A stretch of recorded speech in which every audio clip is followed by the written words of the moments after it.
Sa pusod ng isang malawak at duntiang kagubatan, namumuhay ang isang wak na ang pangalan ay Laya. Kaiba siya sa karamihan ng mga nilalang sa gubat.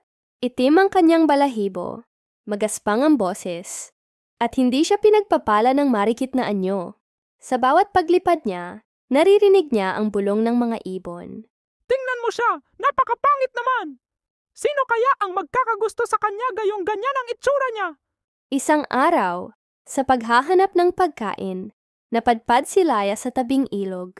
Doon, sa gitna ng damuhan, natanaw niya ang isang bagay na agad. Kumuha ng kanyang pansin, isang rosas. Hindi ito tulad ng karaniwang pulang rosas. Ito ay busilak na puti, animoy sumasalamin sa liwanag ng araw. Lumapit si Laya, ngunit agad siyang napatigil. Siguro katulad din siya ng iba, huhusgahan lang ako.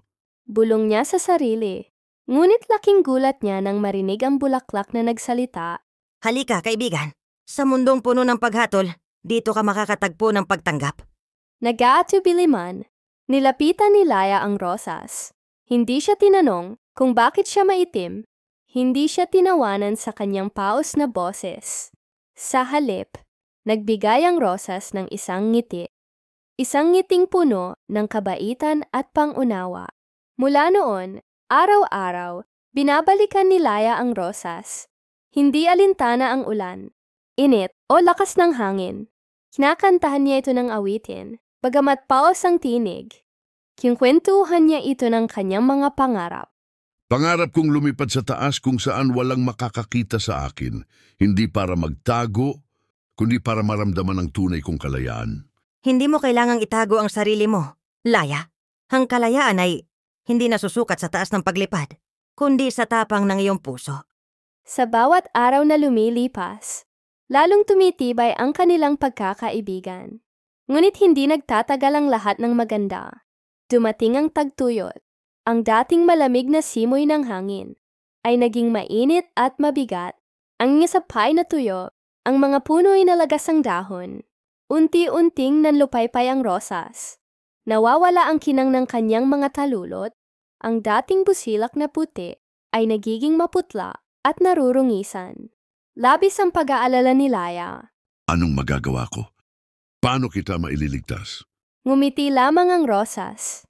Kahit ramdam niya ang paghina ng kanyang mga ugat. Hindi mo kailangang iligtas ako, kaibigan.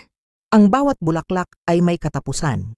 Ngunit ang alaala ng ating pagkakaibigan, iyon ay mananatili. Dumating ang huling araw ng rosas.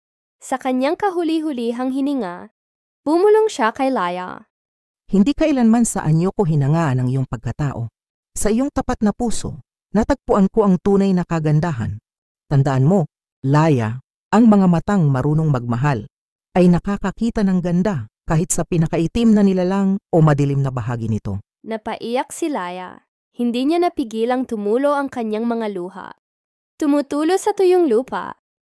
Dahan-dahan niyang pinulot ang nalalagas na mga talulot ng rosas. Sa kanyang paglipad, dala niya ang mga puting bulaklak, itinatanim sa bawat bahagi ng gubat na kanyang nililiparan.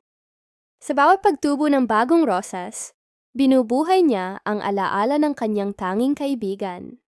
Lumilipad siya ng taas hindi para magtago, kundi para ipagmalaki ng pagmamahal at pagtanggap na kanyang natutunan mula sa isang rosas.